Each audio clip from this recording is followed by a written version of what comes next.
안녕하십니까. 서초동 사랑꾼 최한결의 변호사입니다. 명재법률팀장입니다. 네, 이제 105화 한번 찍어보도록 하겠습니다. 네, 뭐 일단은 제목은 상간제 소송 원고인데 저는 합의나 조정으로 빨리 끝내고 싶다 이런 분이 남겨주셨는데요. 한번 팀장님께서 읽어주시죠. 사연 읽겠습니다. 네. 안녕하세요 변호사님. 저는 지난 9월에 협의혼으로 이혼한 40대 여성입니다.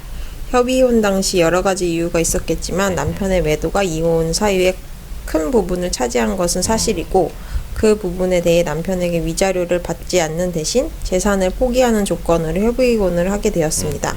협의이혼 당시 상간녀에 대한 협의는 없었습니다. 그래서 저는 제가 가진 증거들로 지금 상간녀에게 소송을 걸고 싶습니다. 사실 판결문까지 받고 싶은 마음은 있으나 저도 너무 지친 상태라 합의를 하거나 조정으로 빨리 끝내버리고 싶습니다. 제가 원하는 조건으로 합의나 조정으로 빨리 끝낼 수 있을까요? 참고로 증거는 충분하게 있습니다. 네, 증거가 충분하게 있다면은 일단은 해야죠. 해야 되고 뭐 조정으로 빨리 끝낼 수도 있습니다.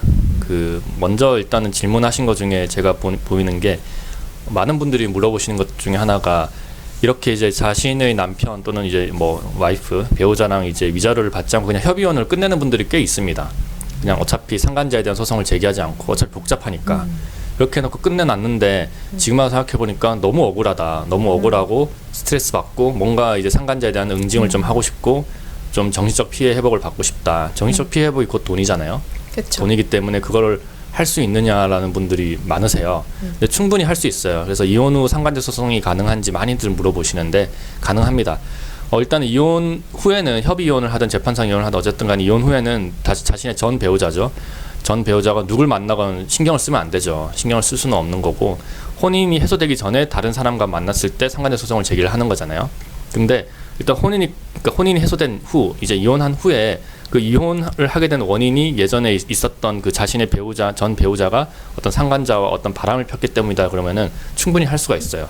그리고 얼마 전에 이제 제가 또 하나 수행했던 것 중에서 저희 이제 판사님께서 직접 말씀하셨습니다. 원고는 사실 이제 원고가 남자였는데 이제 상간남 소송을 제기를 한 거예요. 제기를 했는데 이혼 후에 왜 내가 이혼을 했는지 봤더니만 알고 봤더니 자신의 배우자가 어떤 다른 남자랑 이제 바람을 핀 걸 나중에 알았어요. 나중에 알고 그것도 웃긴 게 한 1, 2년 후에 알았습니다. 1, 2년 후에 알았는데 너무 화가 난다고 그러셔가지고 오셔가지고 소송을 제기를 해서 얼마 전에 이겼습니다.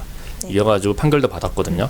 근데 거기서 이제 피고 측은 그런 걸 주장을 많이 했습니다. 당시 우리 전 와이프가 나랑 바람 필 때 너는 모르지 않았느냐. 그리고 협의혼도 이미 한 거 아니냐. 이런 식으로 이제 주장을 많이 하더라고요. 근데 판사님께서 딱 말씀하셨어요.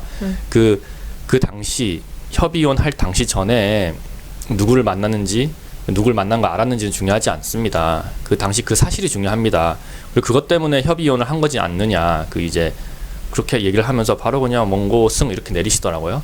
그러니까 이혼 후에도 충분히 상간제 소송이 가능하다는 점 잊지 마시고 언제든지 저를 찾아오시면 되고요. 네네. 그리고 이제 지금 여기 보면은 협의혼 당시 상간녀에 대한 협의는 없었다 이렇게 말씀하셨잖아요. 그렇기 때문에 충분히 소송이 가능해요. 네네. 이것도 협의혼 당시에 상간녀에 대한 소송을 제기하지 않겠다 이런 조건을 막 다는 분들도 있어요. 근데 사실 그거는 의미 없는 조건이에요. 협의 당사자가 상간녀가 아니잖아요. 지금 원고 그러니까 남편과 이제 아내분의 그런 이제 협의이기 때문에 그 제3자에 대한 소송을 제기하지 않겠다 이런 것도 전혀 의미가 없습니다. 의미가 없기 때문에 혹여나 그런 조항을 써놨다고 하더라도 아니면은 협의 과정에서 나 그러면 너가 바람핀 사람 상대로 아무것도 청구하지 않을게라고 일단 얘기를 했다고 하더라도 충분히 소송이 가능하니까 명심하시면 되겠고요. 네네. 그리고 많은 분들이 물어보세요. 원하는 조건으로 합의나 조정이 가능합니까?